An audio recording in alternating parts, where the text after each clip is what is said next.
Alisher Navoiy eng mashhur o'zbek shoiri. Alisher Navoiy 1441-yilning 9-fevralda Hirot shahrida tug'ilgan. Haqiqiy ismi Nizomiddin Mir Alisher. Asosiy asarlarini Navoiy taxallusi ostida yaratgan.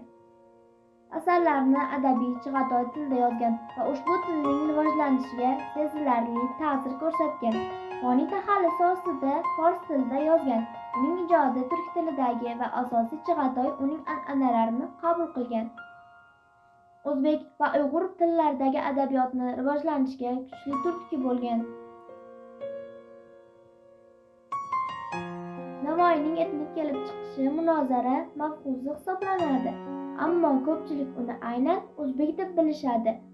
Alisher Navoiyning ustozi va do'sti Abdurahmon Jomiy uning turkka kelib chiqishini ta'kidlab shunday yozgan: U turk, men tojik bo'lsam-da bir-birimizga juda yaqin edik. Alisher Navoiy Temuriylar davlatidagi amaldor oilasida tavallud topgan. Amakisi Abu Said shoir edi. Ikkinchi amakisi Muhammad Ali Hattod musiqachi ekanligi bilan tanilgan edi. Yoshligidan Alisher Temuriylar oilasining bolalari bilan birgalikda tarbiya ko'rgan. U asosan Sulton Husayn bilan do'stlashgan, keyinroq Xorason davlatining yetakchisi bo'lgan.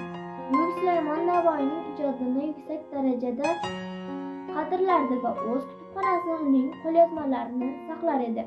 Shoir va yozuvchi Bobur ham uning ijodini yuqori baholardi va hattoki u bilan xatlashishga harakat qilgan.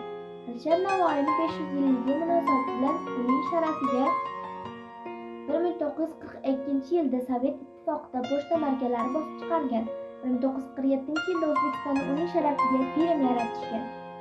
O'zbekistonda Navoiy nomi sharafiga atalgan shahar va viloyatlar bor. 1970-yilda Uzoq Sharq dengiz paroxodlari tarkibiga Alisher Navoiy nomini olgan kema qo'shildi.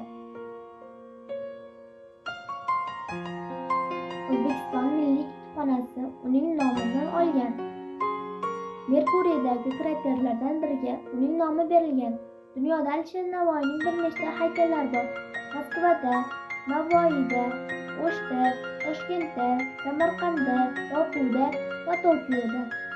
Shoir nomi bilan Olmaotadagi tog'larga olib boradigan ko'cha nomlangan. Shuningdek, shoir sharafiga Kiyevdagi, Bokudagi, Ashxoboddagi ko'chalar nomlangan. 1991-yilda shoirning 550 yilligiga bag'ishlanib Alisher Navoiy tasviri tushilgan Sovet yubiley rubli chiqarilgan. Men uning erishgan yutuqlarining bir qismini so'zlab berdim. Bu videodan maqsad boshqa davlat va millatlar aholisi ham bizning buyuk insonlarimiz haqida bilishsin.